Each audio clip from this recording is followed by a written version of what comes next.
The oil bulls are predicting $150 oil, and for good reason. The entire world has turned their back on the most precious commodity this world has ever utilized. And so when you have a democratic debates continuously criminalizing the oil and gas industry, they continuously talk about global warming and how oil and gas is the major contributor to that. You have this continuous push for renewable energy, and everybody's always attacking the fossil fuel industry. So that major divestment is only going to reduce production, and while demand continues to grow, I mean, every single part in your iPhone comes from oil. To charge your iPhone comes from oil. To turn your lights on comes from oil. To drive comes from oil. You can't just get away from oil overnight. What took us 100 years to build the infrastructure of the world, you can't just replace it overnight. It's going to take years. It might take 30, 40 years until we are replacing oil with the technology that could actually handle and duplicate and replace what the fossil fuel industry has done for the world. So I want to read this article here. The oil, and right now oil prices are $40.50 a barrel, Brent crude $43.17, and they are doing a good job at stabilizing these prices. But that price, and when I say they, I'm talking about OPEC, I'm talking about Russia, Saudi Arabia, all the surrounding countries. They are focused on taking out shale oil and gas, and that's why they're keeping the price there, because the break-even point for shale, U.S. American shale oil, is $60 a barrel. Now, that's the shale. It's not conventional. If you want to learn more, give me a call. The oil bulls betting on $150 crude. The current oil crisis will severely depress investments in new oil production, setting the stage for oil prices hitting $100 or even $150 a barrel over the next 5 years. Several analysts have told the Wall Street Journal.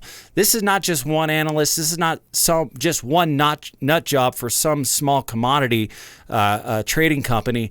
This is several analysts telling the Wall Street Journal. Analysts are basically divided into two camps. The ones predicting high oil prices because of the pandemic and the resulting severe underinvestment in new oil fields, and the ones saying that life in the new normal will mean the demand may never return pre-COVID-19 levels. Look, everybody was saying that oil demand would drop down to 50, 60 million barrels a day. And then the analysts were saying, well, we're only using 70 million a day. Turns out we only dropped down to 80 million. That's when everything was shut down. At our worst, we were still consuming 80 million a day, and then the lights were switched back on, and then we jumped back up to 90 plus million a day, and we're close to our original 100 million, all right? So most of what you're reading and seeing is not even the truth. In the Bulls camp, Trevor Woods, Chief Investment Officer, Fund Northern Trace Capital, told the Journal, we could hit $150 pretty easily by 2025. Woods motivated his prediction with upcoming massive pressure on producers for funding new developments. So, and then the guy at JP Morgan Chase said $100 a barrel of oil due to the dramatic decline in investments. According to the International Energy Agency administration, the oil and gas sector will see the steepest decline in investments. Oops. Didn't mean to click there. We'll see the steepest decline in investments this year compared to last year. Investments in the oil and gas is set to plunge by $244 billion, or nearly 1/3 in 2020 compared to 2019. Guys, when you have an industry as big as the shale oil and gas industry, hedge funds, institutional investors, stocks, we're talking trillions of dollars were invested into one formation. It's called shale. Now, that formation was in the Bakken Shale in North Dakota, in the Permian Basin, in North Texas, the Barnett Shale. There's many different kinds of shale structures, but in a nutshell, shale, the porosity is too tight, and you got to spend millions on a frack.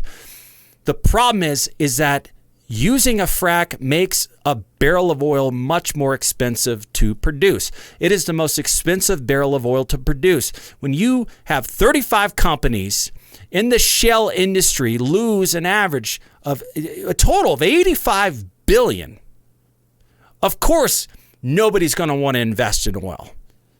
They have caused the reduction in the shale oil and gas in the oil and gas industry in general, quite simply because they didn't make money. It's that easy. We could blame the Democrats. We could blame low oil prices. We could blame the COVID-19. We could blame the economy. If our economy was still roaring and we were still succeeding, eventually nobody would invest in shale, quite simply because it's not profitable. But you add the fact that it's not profitable with COVID-19, with the fact that the Democrats are criminalizing the whole industry. They're pushing global warming. They're pushing the agenda of renewable energy, which is another facade, another big fat lie. Watch the documentary Planet of the Humans. Look at factual data, okay? See, the fossil fuel industry is the only industry that we've created in such a massive way that's still economically feasible for the end user. Okay? We have built something massive in a massive scale, and it's still cheaper than any other energy out there. And no other energy could say that. Okay? So to scale, renewable energy just is not there yet. So we have a situation. Production's being destroyed. Demand is growing, and we don't have anything to fall back on. So what's going to happen? Potentially $150 barrel of oil. You didn't hear from me. You heard it from the analysts that actually know what they're talking about. You heard it from much smarter people than me. I'm just an oil man with the cowboy hat on. What would I know? These guys are the experts, and I'm just telling you what they're saying, but I happen to be saying this for years before the analysts were even getting it right. The analysts were talking about, shale oil and gas is going to be here forever. I said, hey, it's going to fall apart. Well, it's falling apart now, guys, and everybody was attacking me for it. And then I also said, hey, we're going to see triple-digit oil again because of oil divestment, because demand is not as bad as everyone's saying is, and demand's going to come back, and everybody said I was crazy. Well, now the analysts come out and start telling the truth. And here we are. So, all right, guys, I'm Sean Pruitt, president of Kingdom Exploration. If you like these videos, please subscribe and please give it a like. And if you look at my description, and you'd like to learn more, you can see a link in there and request some information. We're developing oil and gas wells in Oklahoma right now, and I'd love to chat with you about it.